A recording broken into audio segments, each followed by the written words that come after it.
성령을 잘 받기 위해서는 우리가 먼저 마음을 열어야 됩니다. 그래서 오늘 우리의 마음을, 딱딱한 마음을 열어달라고 주님께 청하는 마음으로 우리 신앙의 빛 함께 찬양하겠습니다.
오늘은 제3주 성령 안의 새 생활이라는 강의 주제로 이 시간을 함께 하려고 합니다. 성령 안의 새 생활이 무엇인지를 오늘 말씀을 통해 저희에게 전해주실 예수의活동의 형제회 안주영 시몬 수사신부님을 큰 박수로 환영하겠습니다.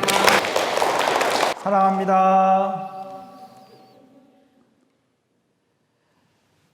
네, 우선 시작 기도로 일을 시작하며 바치는 기도를 다 함께 바치겠습니다. 성부와 성자와 성령의 이름으로 아멘. 오소서 성령님, 저희 마음을 성령으로 가득 채우시어 저희 안에 사랑의 불이 타오르게 하소서. 주님의 성령을 보내소서. 저희가 새로워지리이다. 또한 온누리가 새롭게 되리이다. 기도합시다. 하느님, 성령의 빛으로 저희 마음을 이끄시어 바르게 생각하고 언제나 성령의 위로를 받아 누리게 하소서. 우리 주 그리스도를 통하여 비나이다. 아멘. 성부와 성자와 성령의 이름으로 아멘. 여러분, 영상 세미나를 통해서 은총의 시간 보내고 계세요? 네. 이 강의, 이 성령 세미나의 목적은 우리의 삶을 변화시키는 데 있습니다. 완전히 새 사람으로 거듭나는 데 있습니다. 하느님께서 세상을 창조하셨을 때 아담과 하와를 보시고 참 좋았다고 얘기하셨습니다. 그때 그 모습이 되고 싶습니다. 그때가 언제냐? 우리에게 에덴 동산에 살았던 아담과 하와였을 때가 있었습니다. 그때가 언제였을까요? 그때는 우리가 태어났을 때도 아니고 세례를 받았을 때였습니다. 세례를 받은 그 순간, 그때 우리의 원죄가 용서되고 모든 본죄가 용서되었고, 그리고 성령 하느님이 우리에게 오셨습니다. 그때는 정말 우리가 에덴 동산의 아담과 하와였습니다. 그렇지만 우리가 살면서 또다시 죄를 범하고 상처에 걸려 넘어지고, 그렇게 해서 또 이렇게 그 순수했을 때랑 좀 거리가 멀어졌습니다. 그렇지만 우리는 그때로 돌아가기 위해서 노력을 해야 됩니다. 그때로 돌아가기 위해서 먼저 나는 누구인가를 한번 생각해 봤으면 좋겠습니다. 나는 누구인가? 나는 창조주 하느님의 자녀이고 나를 구원하러 오신 그리스도를 따르는 사람이다. 그리고 나는 성령을 부음받은 사람이다. 나는 그리스도인이다. 이 모든 것이 세례를 통해 받은 우리의 신원, 우리의 정체성입니다. 그리스도인 여러분, 혹시 그리스도라는 말의 의미를 알고 계십니까? 그리스도는 히브리어 메시아를 그리스도로 번역한 말이죠. 그래서 그리스도랑 메시아는 같은 의미입니다. 그 그리스도의 의미는 기름 부음 받은 이라는 의미를 가지고 있습니다. 기름 부음 받은 이. 기름 부음은 성령을 의미합니다. 그래서 예수 그리스도는 성령을 부음 받은 사람입니다. 그리고 우리도, 그리스도인 우리도 성령을 부음 받은 사람들이죠.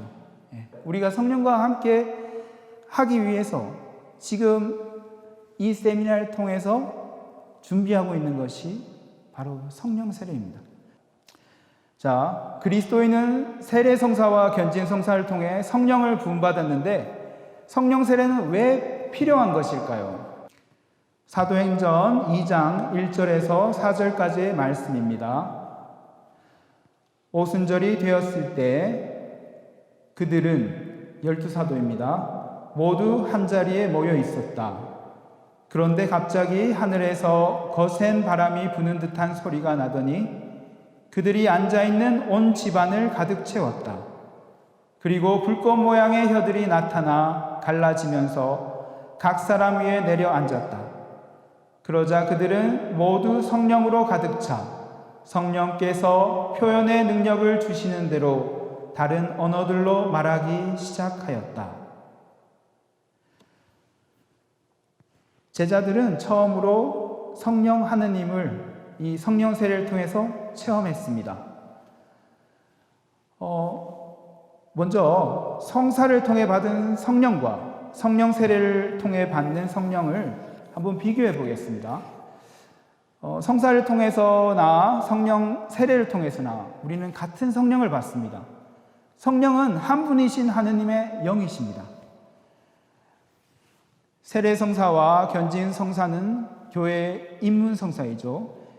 이 입문 성사를 통해서 우리는 하느님과 아버지와 자식의 연을 맺습니다. 그리고 성령 하느님과도 처음 만났습니다.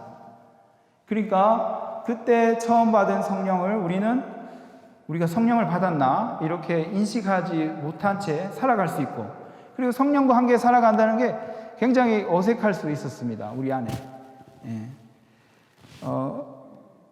제자들도 성령 받기 전에 상태가 그랬던 것 같습니다. 예. 목자 일은 양들이 되어서 무엇을 어떻게 해야 될지 몰랐어요. 근데 성령 세례를 받고 나서 완전히 달라졌죠. 예.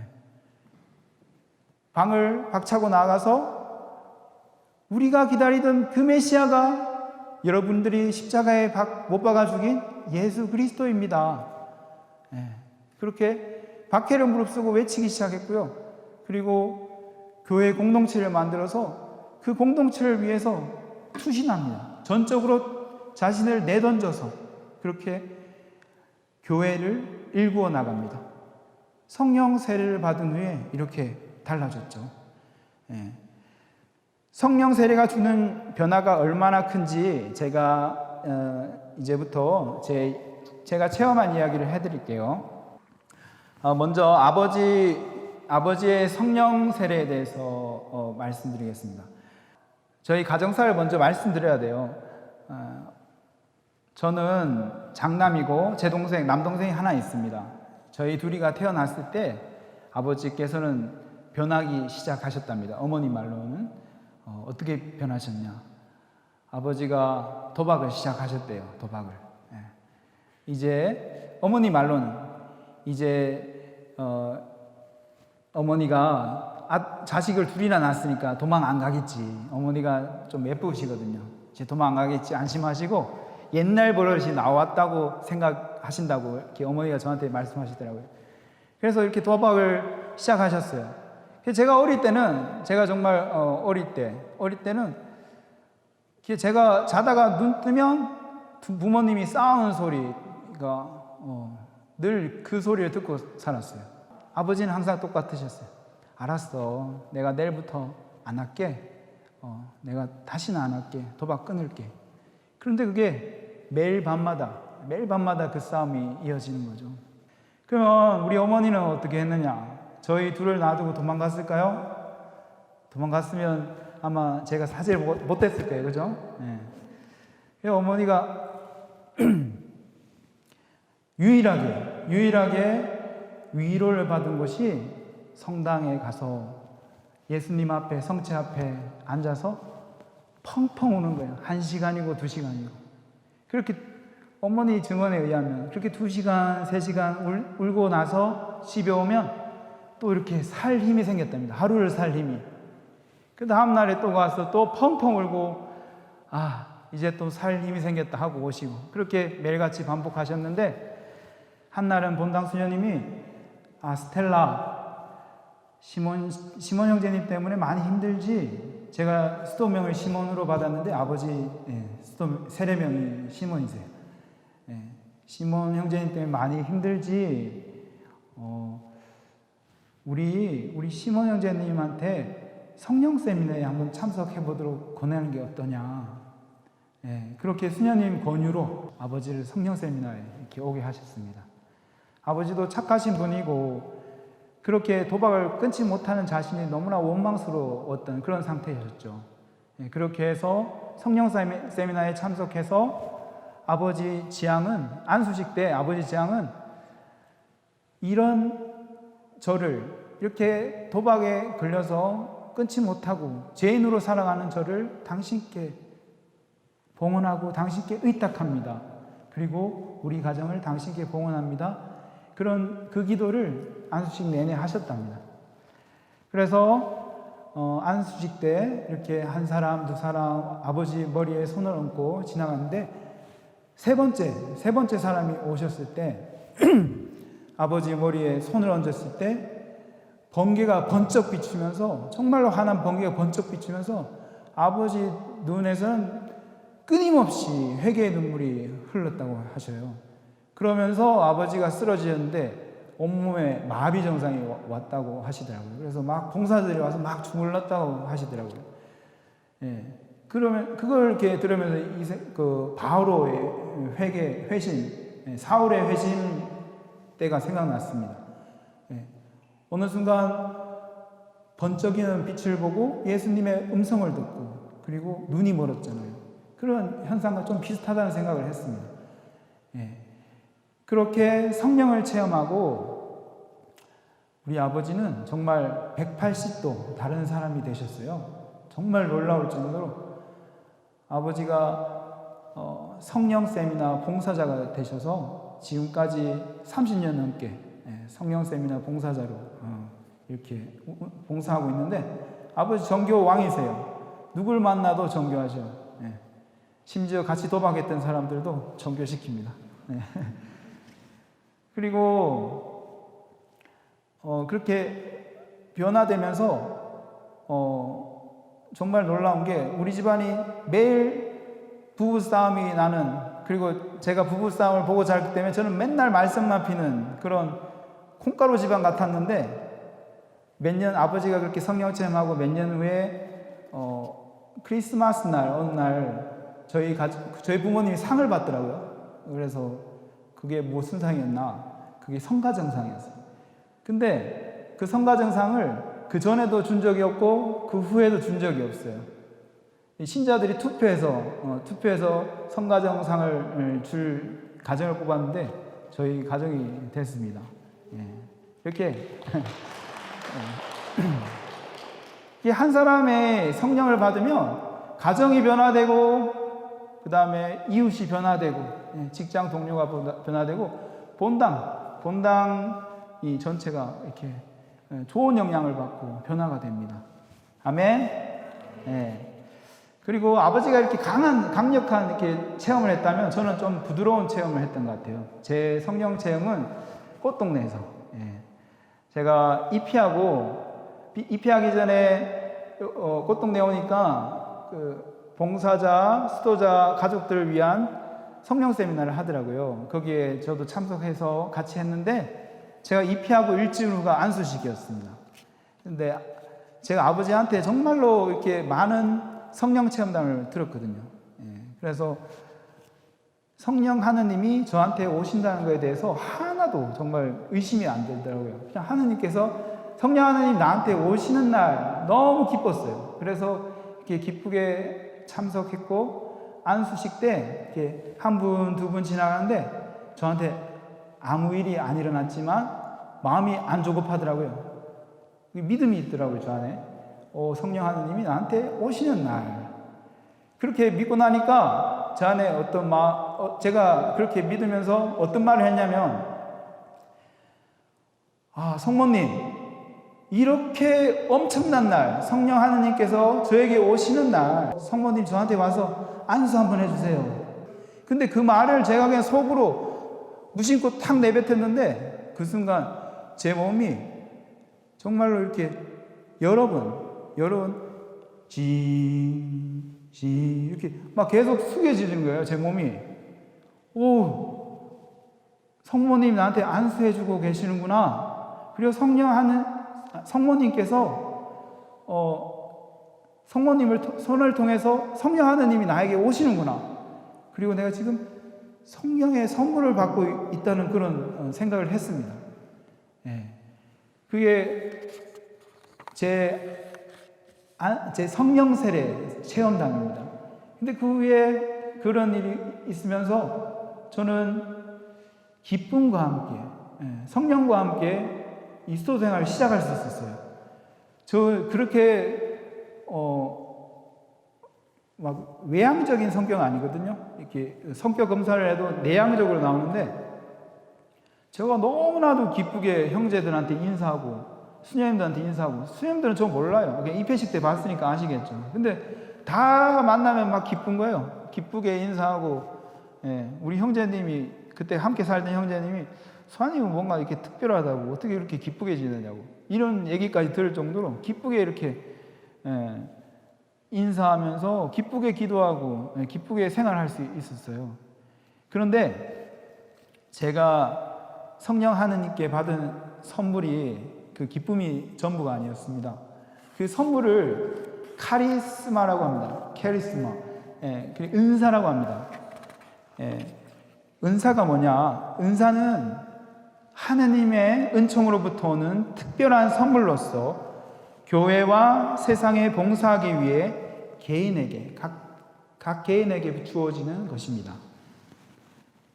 코린토 1서 12장과 14장이 전체가 은사에 대해서 이야기하고 있습니다. 근데 13장이 쏙 빠졌네요. 13장은 코린토 1서 13장 어떤 건지 기억하세요? 되게 유명한 건데. 사랑에 대해서 이야기하죠. 예. 바오로가 이렇게 이야기합니다. 내가 이제 여러분에게 더욱 뛰어난 길을 보여주겠습니다. 은사보다 더 뛰어난 것이 사랑입니다. 이렇게 이것은 후대의 편집자에 의해서 의도된 거예요. 은사는 사랑을 바탕으로 써야 되는 것이다라는 것을 말하기 위해서 이건 후대 편집자에 의해서 이렇게 의도된 편집입니다. 예. 사랑이 바탕이 되지 않는 은사는 아무 쓸모가 없습니다. 오히려 독이 됩니다. 예. 사랑이 없는 사람이 은사를 사용한다면 그거는 정말로 받지 않는 게 나을 거라고 생각합니다. 예. 하느님과 이웃을 향한 사랑이 바탕이 된 은사는 코린토 1서 12장 7절에 공동선을 위해서 사용된다. 그리고 코린토 1서 14장 12절 교회의 성장을 위해서 사용됩니다. 그리고 베드로 1서 4장 10절 서로를 위하여 봉사하기 위해서 사용됩니다. 라고 나와 있습니다. 바오로 사도는 로마서 12장 6절에서 8절, 코린토 1서 12장 28절에서 여러 가지 은사에 대해 열거하는데 바오로 사도가 가장 중요하게 여기는 은사 9가지가 코린토 1서 12장 8절에서 10절에 나옵니다. 지혜의 말씀 은사, 지식의 말씀 은사, 믿음의 은사, 병 고치는 은사, 기적의 은사, 예언하는 은사, 영식별의 은사, 신령한 언어의 은사, 해석의 은사가 대표적인 성령의 은사입니다.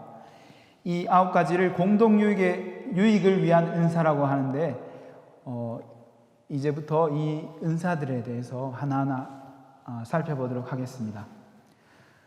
첫 번째로 지혜의 말씀 은사입니다. 지혜의 말씀 은사는 하느님의 영감을 받아서 말이나 행동을 함으로써 주어진 상황 속에서 하느님의 뜻이 이루어지게 하는 은사입니다.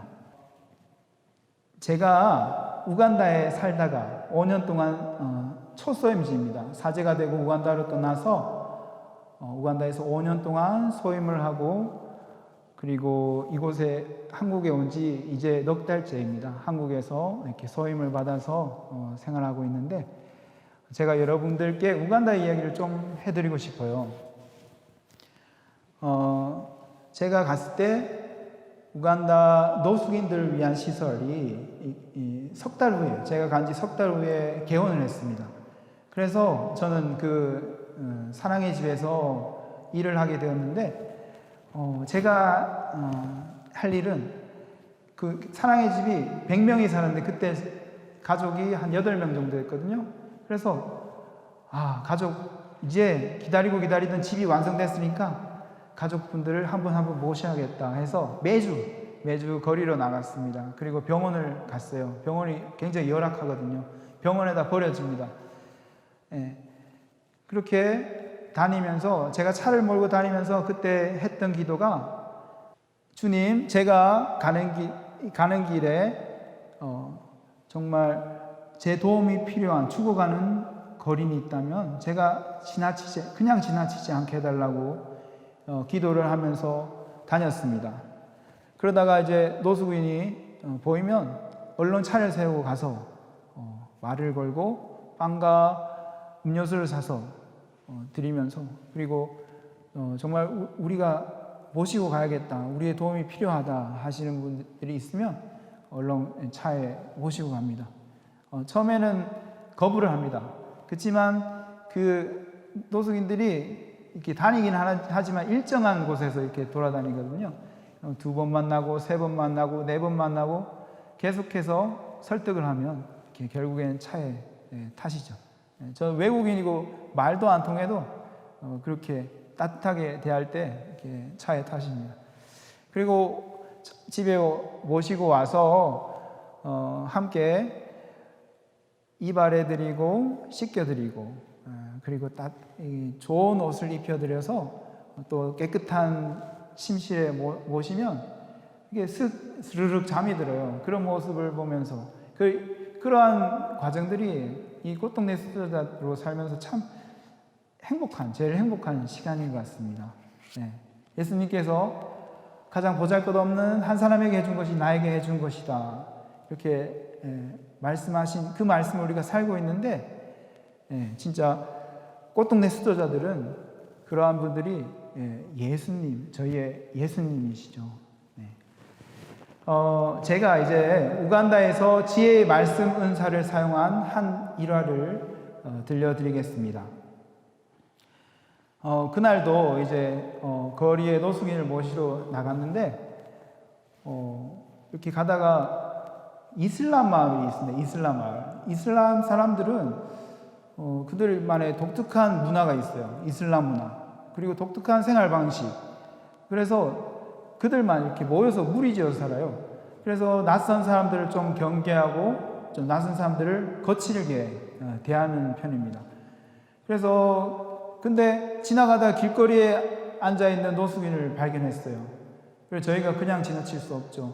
그렇지만 함께 갔던 우리 직원분들이 저한테 이 사람들 거치니까 조심하라고 이렇게 주의를 주더라고요. 그렇지만 그 노숙인한테 다가서 말을 걸었더니 실제로 그 무슬림이라고 하죠. 무슬림 사람들이 저희를 둘러싸는 겁니다. 많은 사람들이 이렇게 모이는 거예요. 근데 저를 물어봤죠. 이분 이름이 뭐냐? 이분 얼마나 여기에 계셨냐? 이렇게 물어보니까 이름은 무안제라고 이슬람 이름을 그들이 지어줬습니다. 말을 못 하시더라고요. 그리고 10년 정도 여기서 같이 우리와 함께 이 마을에서 살았다. 근데 이제 그래서 저는 이런 사람이고 이러한 일을 합니다. 저를 소개하면서 이분을 모시고 가고 싶은데 괜찮을까요? 근데 그때 마을 이장까지 나왔어요. 마을 이장이 야, 너는 우리랑 피부색도 다르고 외국인이고 그리고 종교도 다르고 너는 낯선 사람 아니냐? 너를 믿을 수 없다. 이 사람 우리랑 10년 같이 살았어. 어딜 가? 못 가. 이렇게 강하게 그냥 가. 이렇게 강하게 쏘아붙였어요. 근데 그 순간 길거리에서 위험하게 10년 동안 앉아있는 그분을 그냥 놓고 가기가 어려웠어요. 제 마음이.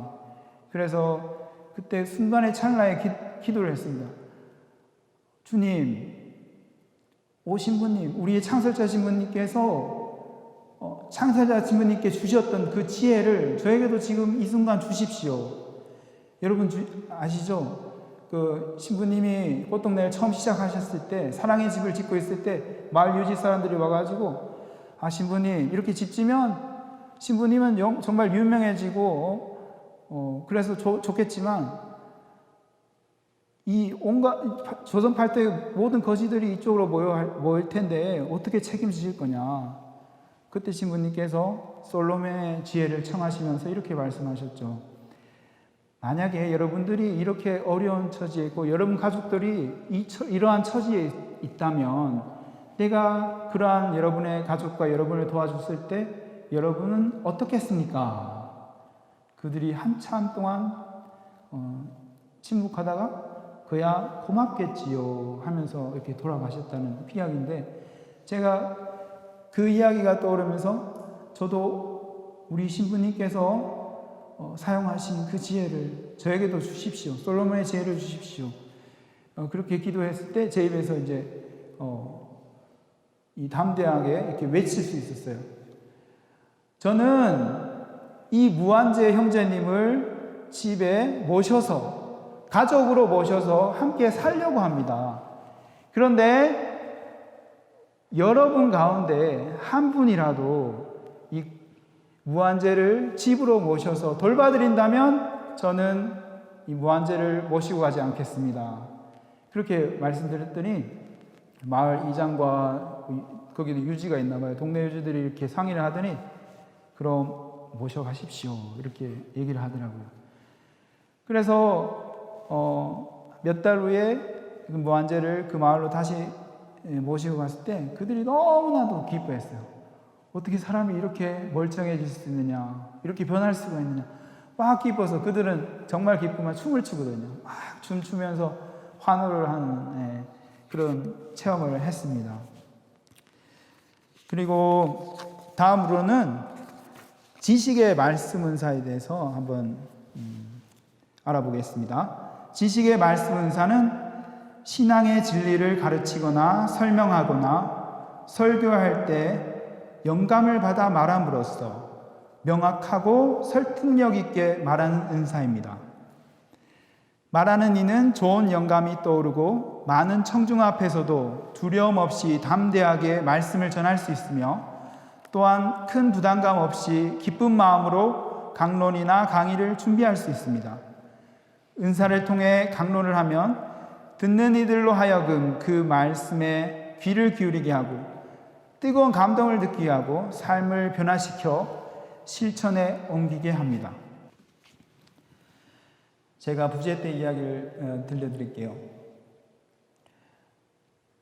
제가 부재 때 한 신학교에서 개강피정으로 2박 3일 성령 세미나를 했는데 그때 우리 꽃동네 수도자들을 초청했습니다. 저희가 초청 강사들이었어요. 그 모든 프로그램을 진행했어요. 근데 저는 불행히도 그때 먼저 개강을 했습니다. 저희 대전신학교가. 그래서 저는 학교를 다니고 있었기 때문에 프로그램에 온전히 참석을 못했습니다. 그런데 이제 저한테 주어진 임무가 양심성찰 5분이었어요. 양심성찰 5분. 그래서 기도하면서 5분이니까 기도하면서 이렇게 편하게 준비를 하는데 어느 순간 기도하는데 하느님께서 저한테 영감을 주셨어요. 너는 양심성찰 때 신학생과 부재님들 앞에서 너의 악습을, 너의 치부를 드러내야 한다. 그리고 네가 그 악습을 어떻게 이겨나가고 있는지를 그들에게 얘기해야 된다. 그런 영감을 주셨어요. 정말로 땀이 삐질삐질 났어요. 올라가기 싫었어요. 거기 단상에 올라가기 싫었어요.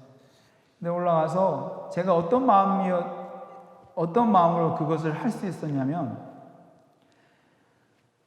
내가 같은 길을 가는 사람들, 신학생, 부재님들이 어떤 어려움이 있는지, 어떤 죄를 짓고 있는지 그것을 이해할 수 있었어요. 그러니까 그들이 정말 하느님 안에서 변화되기를 내 안에서 진심으로 원했어요. 그래서 제가 거기에 올라서서 내 죄를 고백하면서 내 악습을 얘기하면서, 그렇지만 우리 포기하지 말자, 우리가 우리 자신을 더럽게 느낄 수도 있고 우리 자신을 죽이고 싶은 생각이 들 수도 있지만 이런 우리를 하느님께서는 사랑하신다. 각 개인을 정말 나만을 사랑하시는 하느님이시다. 우리 포기하지 말고 끝까지 우리의 죄를, 이 악습이 끊어질 때까지 우리 죄를 고백합시다.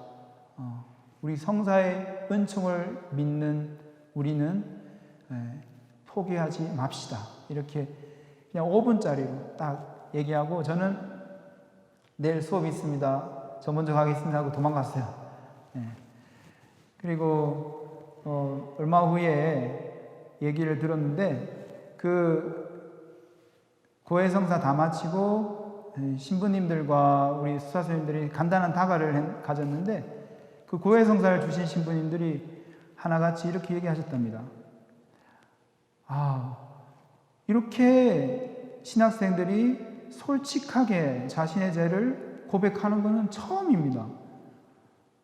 내가 성사를 주면서 감동을 했습니다. 도대체 어떤 일이 있었습니까? 이렇게 얘기를 하셨대요. 이렇게 박수 한번 쳐주셔도 돼요. 이렇게 하느님의 지식의 말씀이 이 대중을 5분 만에 이렇게 변화시키는 그런 힘이 있습니다. 그리고 세 번째로 병 고치는 은사입니다.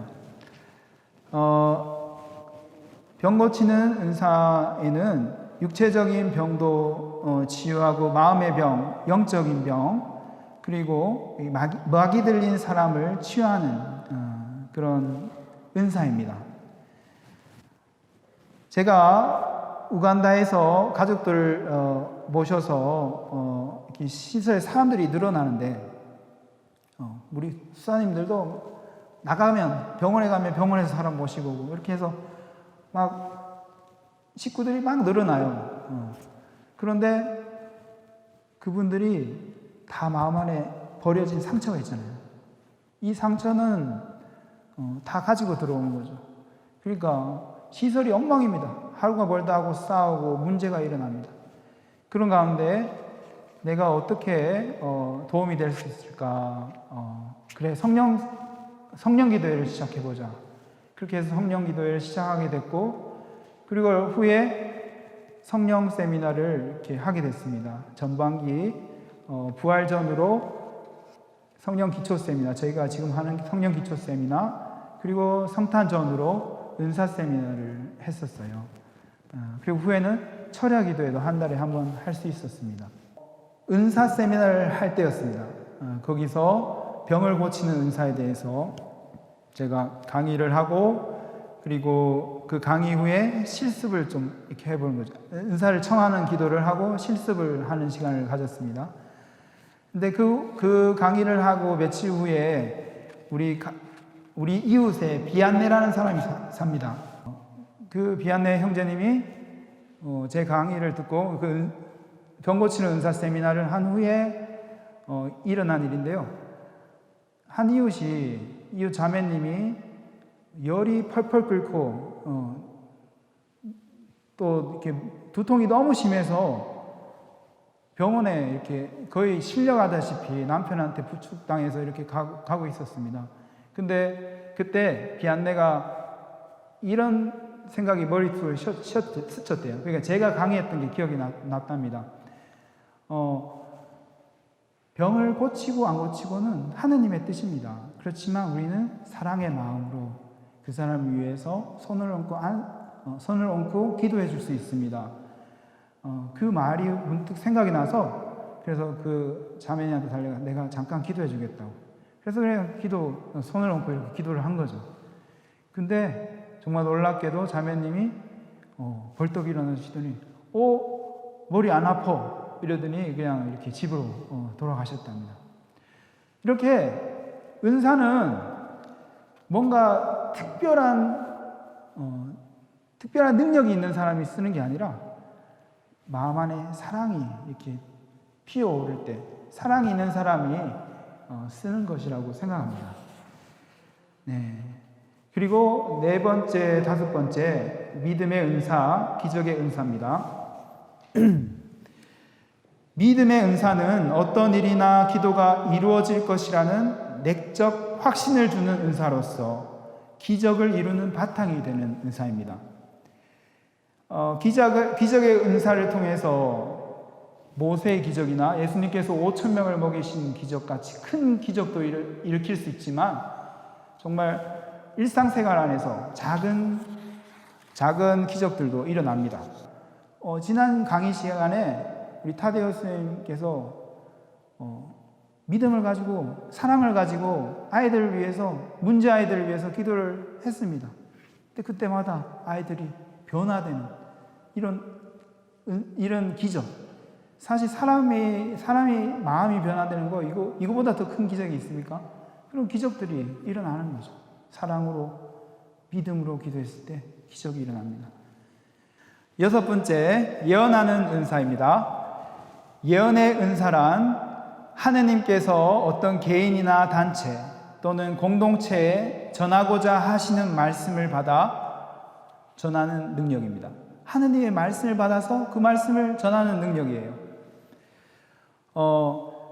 지난 부활을 앞두고 저 성사를 봐야 되는데 이 코로나 사태 때문에 외부에서 신부님이 못 오시는 거예요.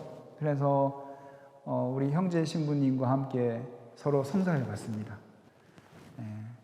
먼저 우리 신부님이 저한테 성사를 보게 됐습니다. 제가 영대를 하고 그리고 이제 성사를 봤는데 신부님 성사를 들으면서 제 안에 신부님 위해서 기도해주고 싶다 이런 그런 마음이 올라왔습니다. 그래서 신부님한테 양해를 구했죠. 신부님, 제가 후나 대신에 기도해주고 싶습니다. 신부님이 받아들이셨어요. 그래서 이렇게 기도를 하는데 이 예언의 은사가 나왔습니다. 근데 예언이 시작됐을 때 신부님이 이렇게 울기 시작하셨어요. 근데 저도 같이 울었어요. 왜냐? 이 신분 사제로서 겪는 어려움을 공감할 수 있잖아요. 그 같은 어려움을 겪기도 하고, 그런데 저도 같이 위로를 받는 거예요. 제 입에서 나오지만 저도 듣는 사람이죠. 그렇게 같이 둘이 성사주다 말고 엉엉 웁니다. 엉엉 울어요. 막 울어요. 그런데 이제 좀 울다가 저도 이제 성사를 봐야 되니까 신부님께 제가 하고 있던 영대를 넘겨드리고, 그리고 이제 성사를 보는데 막 울먹이면서 성사를 받죠. 근데 신부님도 후나를 하시는데 막 울먹이면서 하시는 거예요. 울면서. 그러면서 하느님께서는 우리를 너무나도 잘 하신다고 그 얘기를 하시더라고요. 그렇게 우리는 성사가 끝나고 이렇게 한참 운다고 이렇게 떠나질 못했어요. 그렇게 하느님의 이런 예언의 은사를 통해서 그 말씀을 들은 사람들은 위로와 평화를 얻고 마음에, 그리고 변화되는 겁니다. 회개가 일어나고, 그리고 또 영적으로 성장시켜 줍니다. 아멘. 그리고 7번째, 영식별의 은사입니다. 영식별, 영분별의 은사라고도 하죠. 이 은사를 받는 사람은 어떤 말이나 행동이 그 사람의 생각에서 나온 것인지, 성령으로부터 온 것인지, 아니면 어둠, 악령으로부터 온 것인지를 즉시, 그리고 직관적으로 분별합니다. 예언에도 성령으로부터 온 진예언, 그리고 사람의 생각으로부터 온 비예언, 악령으로부터 온 거짓 예언이 있습니다. 예를 들면 우리 기도에 사람들이 많이 오죠. 막 기도해서 신령 기도를 막 해요. 막 하는데 정말 아름답고 조화로워야 되는 그 신령 기도에 막 어떤 깨는 소리가 있습니다. 마음이 어지럽게 하는 그런 소리가 있습니다. 저 사람은 저 예언이 성령으로부터 온 게 아니구나 하는 생각이 들기도 해요.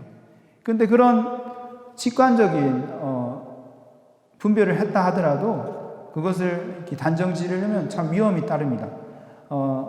그 후에 좀 지켜보는 시간이 필요한 거죠. 영감을 받은 사람이, 은사를 사용하는 사람이 평소에 겸손한 사람인지, 권위에 순종하는 사람인지, 그리고 맺어지는 열매가 좋은지 나쁜지, 그리고 자신에게 주어진 십자가를 잘 지고 가는 사람인지를 보면서 영식별을 할 수 있습니다. 이 식별의 은사를 가진 사람이 공동체에는 꼭 필요한 것 같습니다. 공동체가 어둠에 휩쓸리고 분열한데 그것을 이렇게 막을 수 있는 힘이 있는 것 같아요. 이 분별의 은사를 가진 사람이. 제가 우간다 꽃동네에 살면서 가장 기억에 남는 가족이 디나벤스라는 가족이에요. 디나벤스. 이 자매님은 정말 어릴 때 부모님을 잃어가지고 이 청소년기 때쯤에 첫 번째로 팔려가듯이 시집을 가요. 근데 석 달도 안 돼서 쫓겨납니다. 그리고 두 번째 시집 갈 때는 그때도 10대였나 그렇습니다. 10대였을 겁니다. 근데 두 번째 남편이 70살 먹은 노인, 그것도 두 번째 부인으로 이렇게 가서 갖은 어려움을 겪다가 또 쫓겨나요. 제가 디나벤스를 만났는 건 병원이었어요. 병원에서 제가 디나벤스를 만났을 때 그 오빠들과 친척들이 있는데 이미 디나벤스의 몸 상태가 돌봐서 호전될 수 있는, 그들이 치료비를 감당할 수 있는 그런 상태가 아니었어요. 그래서 돈 몇 푼 이렇게 베개 옆에 놔두고 떠나간 거죠. 그때 디나벤스는 다리가 썩어 들어갔어요. 그래서 다리 하나를 잘라내고 그리고 제가 만나고 며칠 후에 나머지 다리까지 이렇게 잘랐어요. 이 디나 벤스 옆에는 딸이 셋이 있었는데 두 딸은 이제 아버지들이 소유했다고 하면 그렇지만 아버지가 데리러 가고 이 작은 딸 하나만 남아 있는데 딸이 남아 있는데 근데 이 디나 벤스 마음 안에 무엇이 있느냐?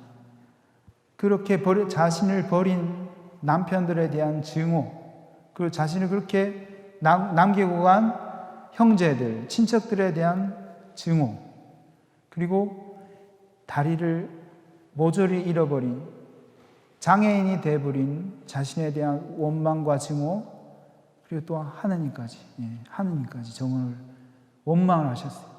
왜 나를 이렇게 만들고 이렇게 내버려 두십니까? 그렇게 마음 안에 미움과 증오가 가득 찬 디나 벤스를 만났는데 이렇게 병원에서 이렇게 두 다리가 잘린 거기가 아물었을 때 꽃동네로 데리고 왔는데 모시고 왔는데 꽃동네에서 그런 증오를 가지고 왔는데 공동체가 편할 리 있겠습니까? 공동체에서 싸우고 그리고 서로를 이간질 시켜요.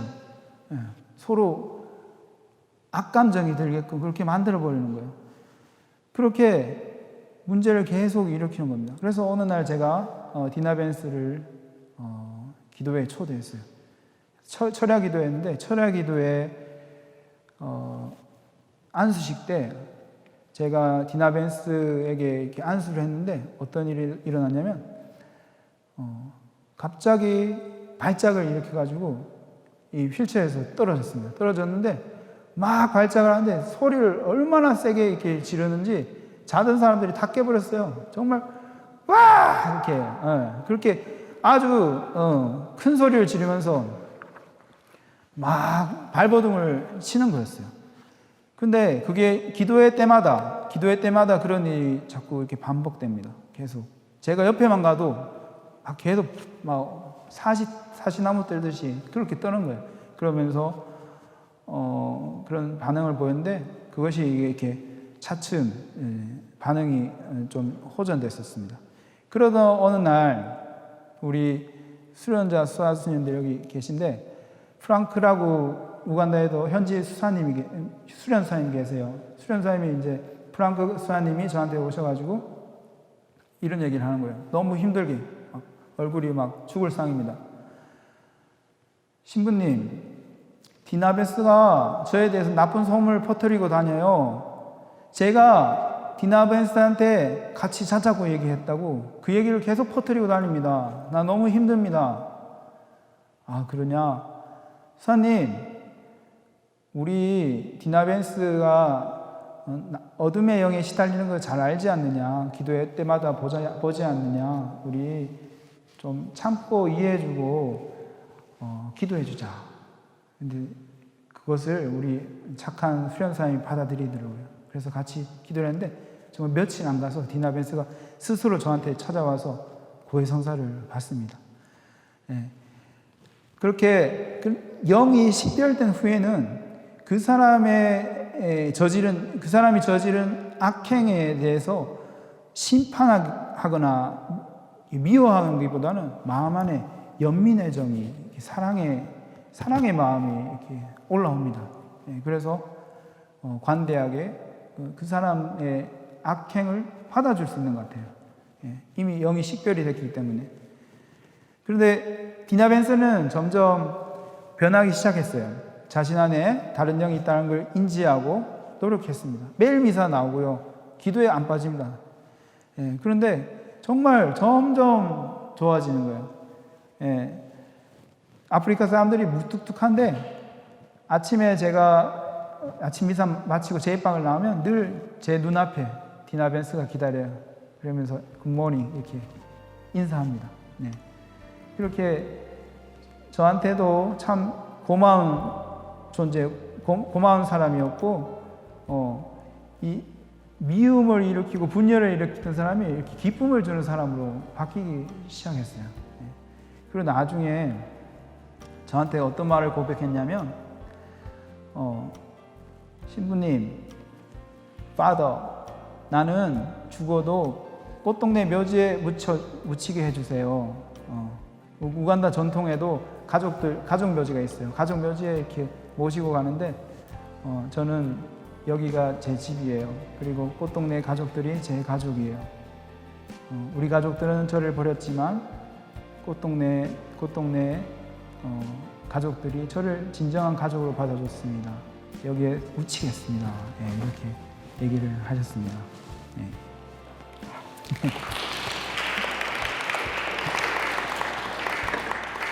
여덟 번째, 신령한 언어, 심령 기도의 은사입니다.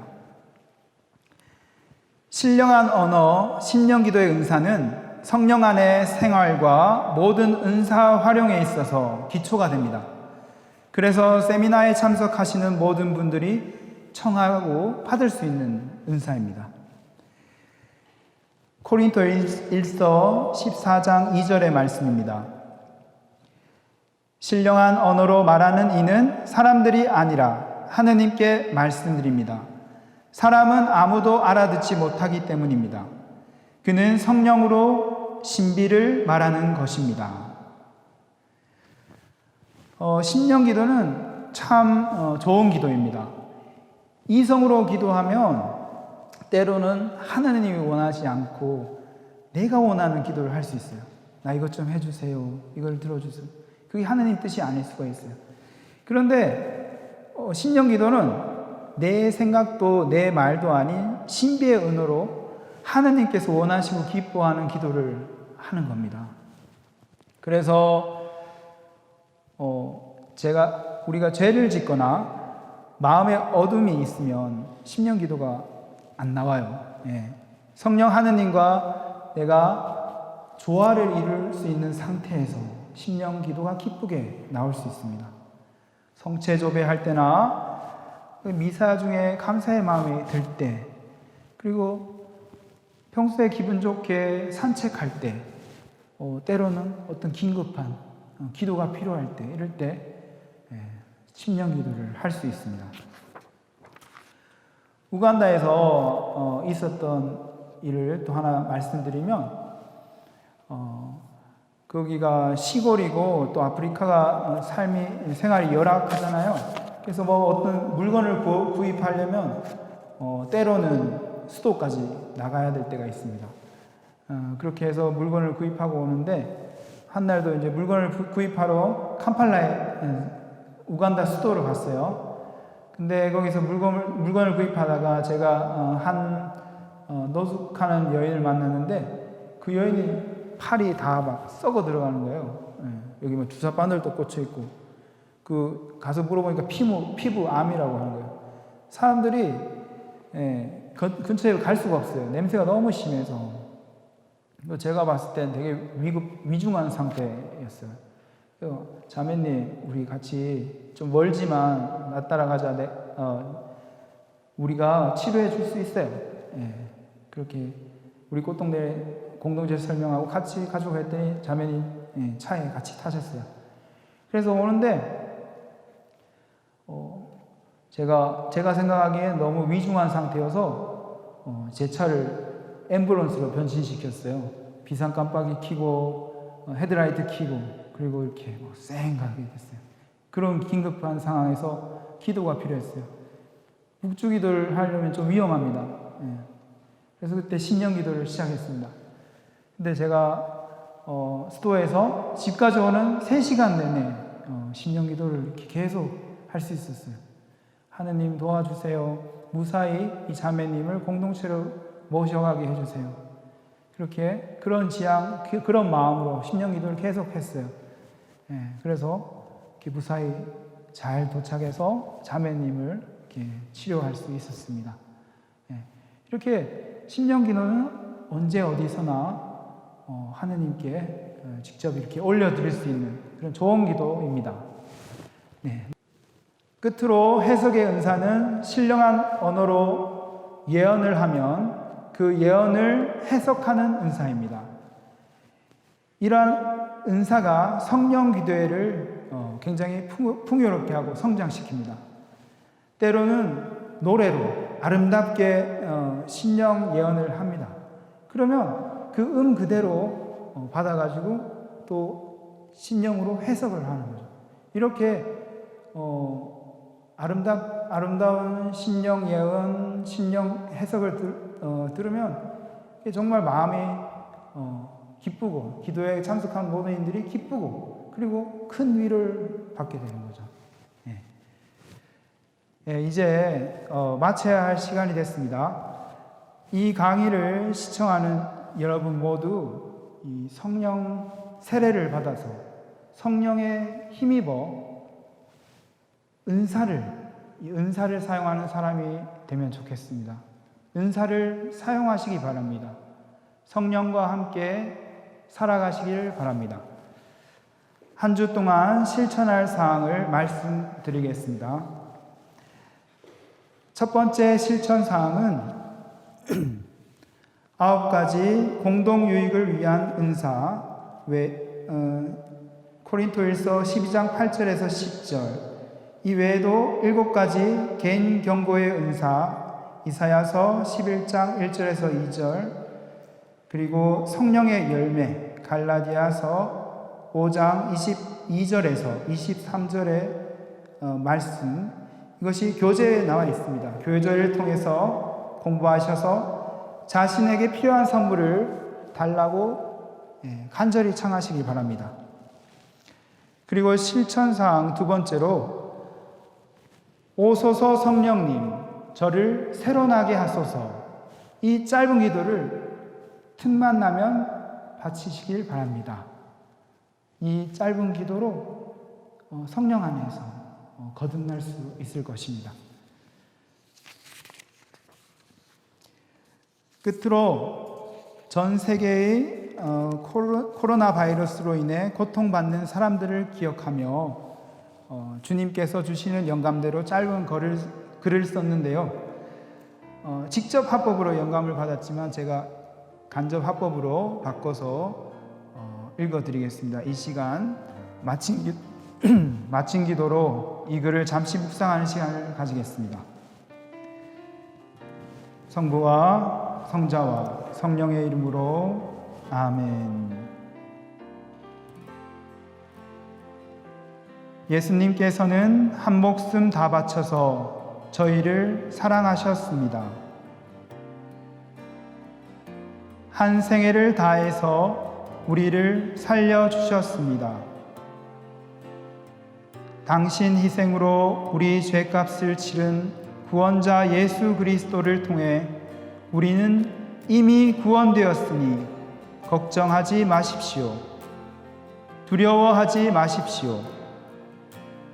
성령께서 우리에게 임하시어 우리를 죄로부터 해방시키시고 바른 길로 인도하여 주실 것입니다. 우리의 하느님 아빠 아버지께서는 당신 자녀들의 고통을 못 본 채 하지 않으십니다. 그분을 믿고 따라갑시다.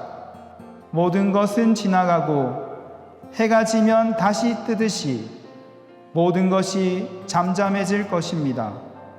안심하십시오.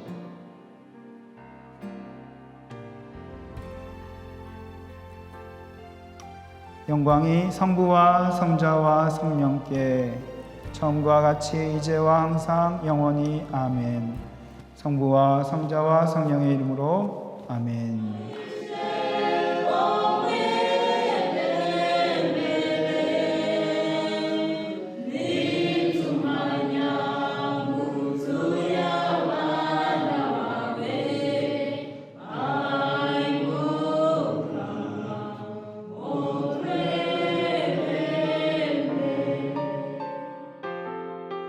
네, 주님께서 우리에게 주시고자 하시는 선물에 대해서 알아보았습니다. 정말 너무나 많은 선물을 주님께서는 주시고자 하십니다. 우리 이번 주간에는 성령님을 자주 초대하셨으면 좋겠습니다. 오소서 성령님, 저에게 오소서라고 자주 말씀드리는 그런 성령님 어서 오세요라고 초대하는 한 주간 되셨으면 좋겠습니다. 오소서 성령님.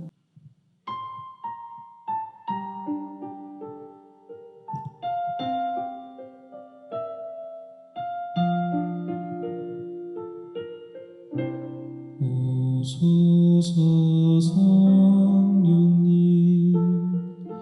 저희에게 오소서 오소서 성령님 저를 찾아오소서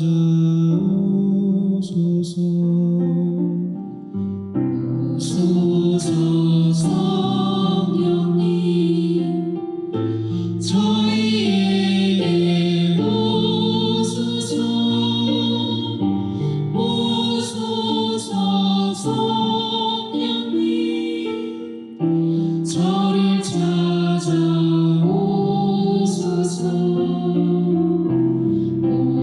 오소서 성령님 저희에게 오소서 오소서 성령님 저를 찾아오소서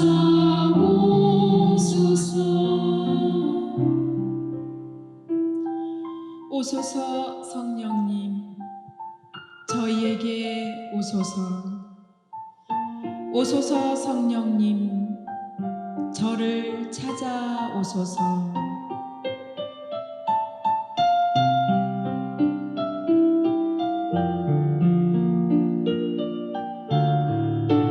오소서 성령님 저희에게 오소서 오소서 성령님 저를 찾아오소서 오소서 성령님 저희에게 오소서 오소서 성령님 저를 찾아오소서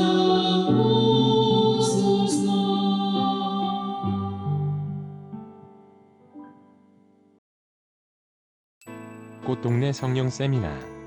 다음 시간에는 네 번째 강의, 하느님의 선물을 받으려면이 방송됩니다.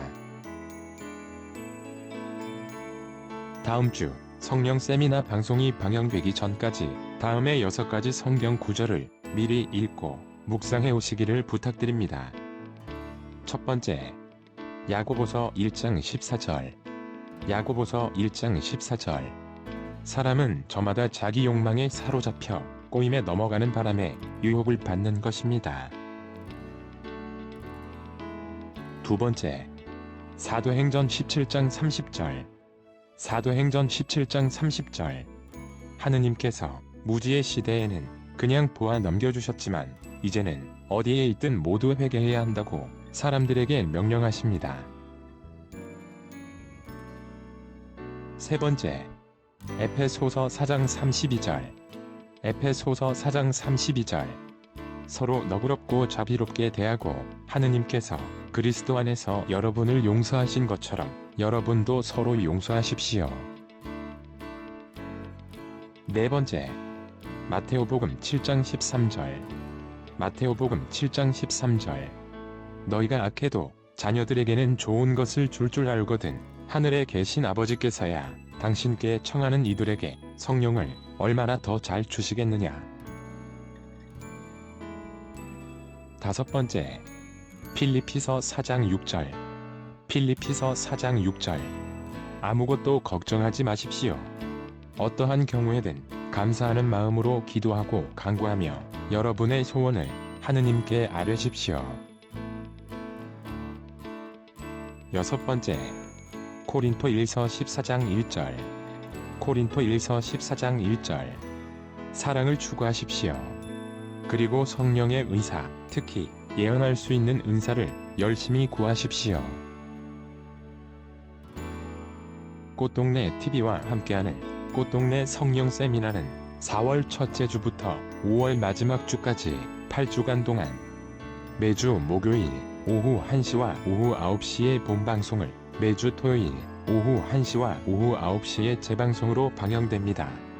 여러분들의 많은 시청 부탁드립니다. 사랑합니다. 네.